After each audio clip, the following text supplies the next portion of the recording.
Hello বন্ধুরা, কেমন আছেন? আশা করব আপনারা সকলেই ভালো আছেন। বন্ধুরা, আজকে আমি আপনাদেরকে জানাবো এমন একটি বিষয় নিয়ে আলোচনা করব। এই বিষয়টি হলো সেলফ কনফিডেন্স। তো বন্ধুরা, সেলফ কনফিডেন্সে জানানোর আগে আপনাদেরকে জানাই এসআর মোটিভেশনের নতুন এক এপিসোডে আপনাদেরকে স্বাগতম। তো বন্ধুরা, তাহলে দেরি না করে চলুন ভিডিওটি শুরু করা যাক।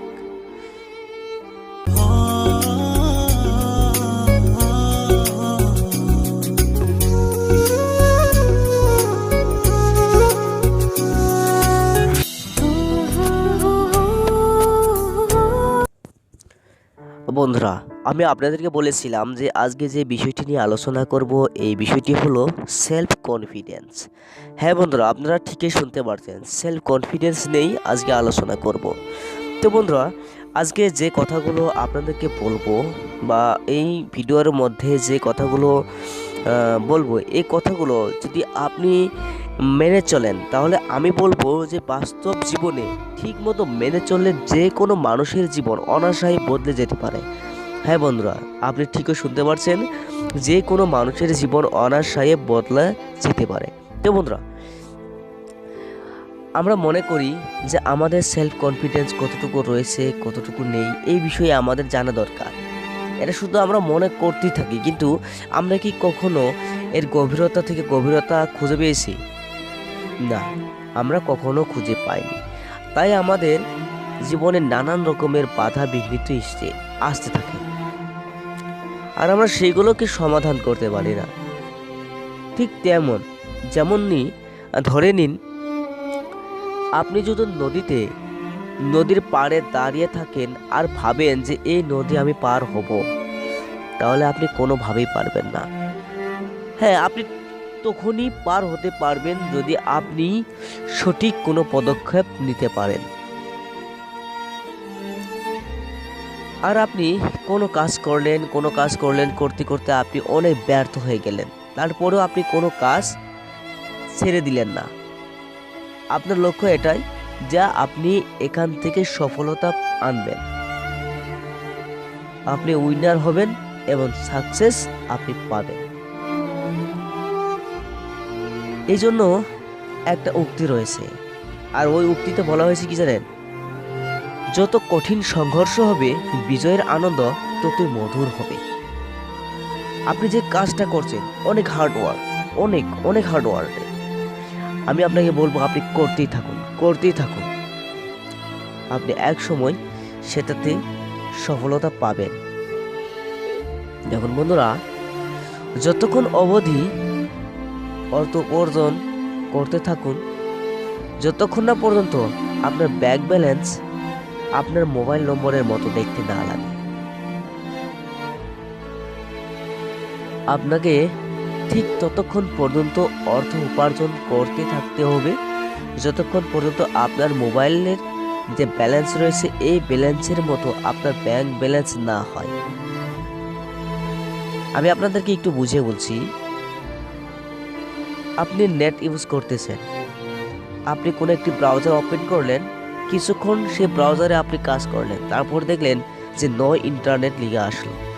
এর মানে কি? আপনি ভাবছেন যে আমার তো ডাটা ব্যালেন্স রয়েছে, তারপরে নো ইন্টারনেট কেন দেখাচ্ছে? আর আপনি তখনই কি করবেন? কিছু কোড রয়েছে, ওই কোডগুলো ডায়াল করে আপনি ডাটা ব্যালেন্স চেক করবেন, অথবা অ্যাপসের মাধ্যমে আপনি ডাটা ব্যালেন্স চেক করবেন। আমি আপনাদেরকে এটাই বোঝানোর চেষ্টা করছি যে এই মোবাইল নম্বরের ডাটার মতো, মোবাইল নম্বরের ব্যালেন্সের মতো যেন আপনার ব্যাংক ব্যালেন্স না হয়। আপনার ব্যাংক ব্যালেন্স যেন সর্বদা অটুট থাকে।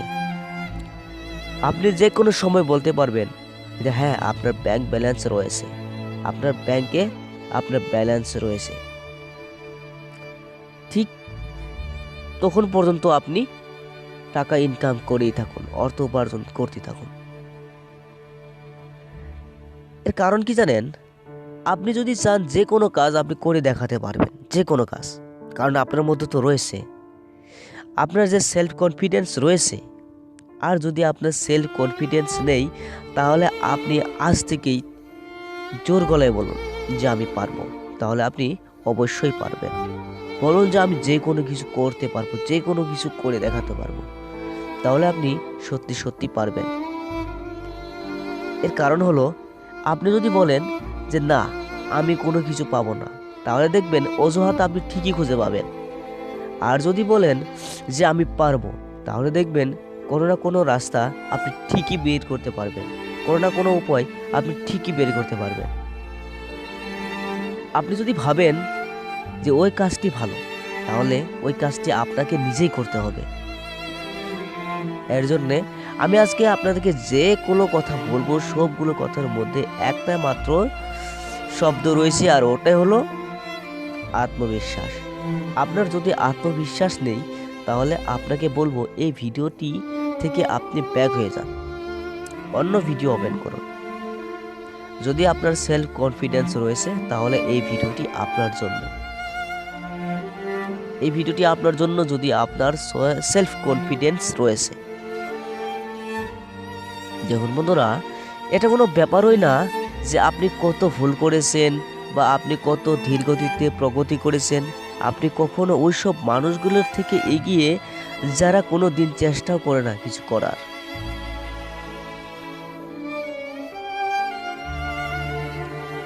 আরো একটা কথা রয়েছে বন্ধুরা, গিভ আপ। আমরা দেখতে পারি বা শুনতে থাকি যে গিভ আপ। আসলে গিভ আপ করার মানে কি? গিভ আপ করার মানে কিন্তু সেই সময় এটা না যে আপনি খুব দুর্বল প্রকৃতির। গিভ আপ মানে হলো আপনি অনেক শক্তিশালী এবং অনেক বুদ্ধিমান, যে সেই সব ছেড়ে দিয়ে আগে অগ্রসর হতে চান। আপনার মনের মধ্যে যে দুর্বলতা রয়েছে, ওই দুর্বলতাকে ছেড়ে দিয়ে আপনি অগ্রসর হতে চান, যে আমি পারবো, আমি যে রাস্তাতে গেলে আপনি সফলতা পাবেন সেই রাস্তা দিয়ে আপনি যেতে পারবেন, আর ওই রাস্তা দিয়ে আপনাকে অগ্রসর হতেই হবে। আপনার মনের মধ্যে সেলফ কনফিডেন্স তৈরি করুন, সেলফ কনফিডেন্স তৈরি করুন। যদি আপনার ভিতরে সেলফ কনফিডেন্স কাজ না করে, তাহলে আমি আপনাকে বলবো যে সেলফ কনফিডেন্স তৈরি করুন। দেখুন বন্ধু, যদি আপনি বাস্তবে সত্যি কিছু করতে চান, তাহলে কোনো না কোনো রাস্তা ঠিকই খুঁজে পাবেন। আর যদি আপনি আপনার জীবনে কোনো কিছু করতে না চান, তাহলে আপনিও কিন্তু অজুহাত ঠিকই খুঁজে পাবেন। জীবনে নিজের রাস্তাটা নিজেকেই তৈরি করতে হয়, এটা আমরা জানি, কিন্তু আমরা কখনো তা অনুধাবন করি না। আমরা ভাবি না যে আমাদের একটি জীবন রয়েছে। হ্যাঁ, আমরা ভাবি আমাদের জীবন রয়েছে, কিন্তু আমরা কখনো গভীরতা দিয়ে ভাবি না। আপনি যখনই ভাববেন গভীরতা দিয়ে যে আপনার একটি জীবন রয়েছে আর এই জীবনের উপর নির্ভর করবে অন্য একটি জীবন, ঠিক তখনই আপনি গভীর থেকে অনেক গভীরে চলে যাবেন। আর তখনই আপনি আপনার মাথায় হাত রেখে বলবেন যে হায় সর্বনাশ, এটা আমি কি করেছি। তো বন্ধুরা, আপনাকে নিজের সেলফ কনফিডেন্স তৈরি করতে হবে। নিজের সেলফ কনফিডেন্স এমনভাবে আপনাকে তৈরি করতে হবে, আপনি যেন সবার থেকে এগিয়ে যেতে পারেন। 1 কদম নয়, 2 কদম নয়, কমসে কম আপনি 10 কদম এগিয়ে আপনি যেতে পারেন। আর ঠিক তখনই আপনি আপনার ব্যাংক ব্যালেন্স মোবাইল নাম্বারের মতো দেখতে পাবেন না। আর আপনি যদি অন্যদের থেকে 1 কদম পিছিয়ে থাকেন অথবা 1 কদম এগিয়ে থাকেন, তাহলে আপনি আপনার যে ব্যাংক ব্যালেন্স হবে, এটা হলো মোবাইল নাম্বারের মতো।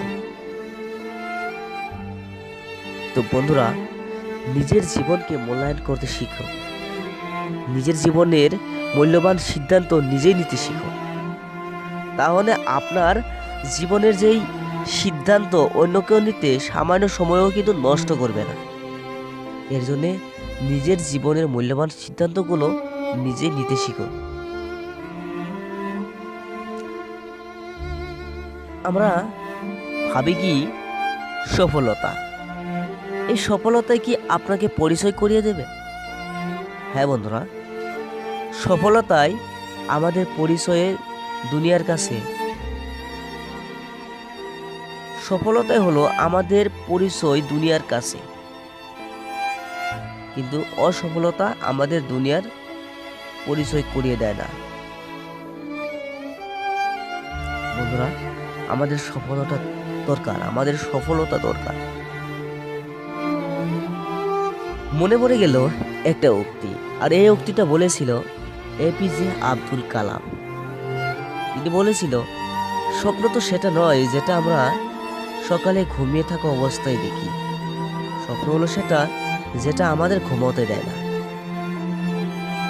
তিনি কিন্তু 100% ঠিক কথা বলেছেন। আপনাদের স্বপ্ন তো ঠিক তেমনটা হওয়া দরকার যে স্বপ্নটা আপনাকে ঘুমোতে দেয় না।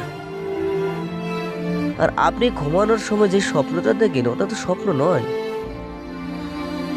ওটা তো ঠিক তেমনই আপনি ঘুম থেকে জেগে উঠলেন আর স্বপ্নটা ভেঙে গেল।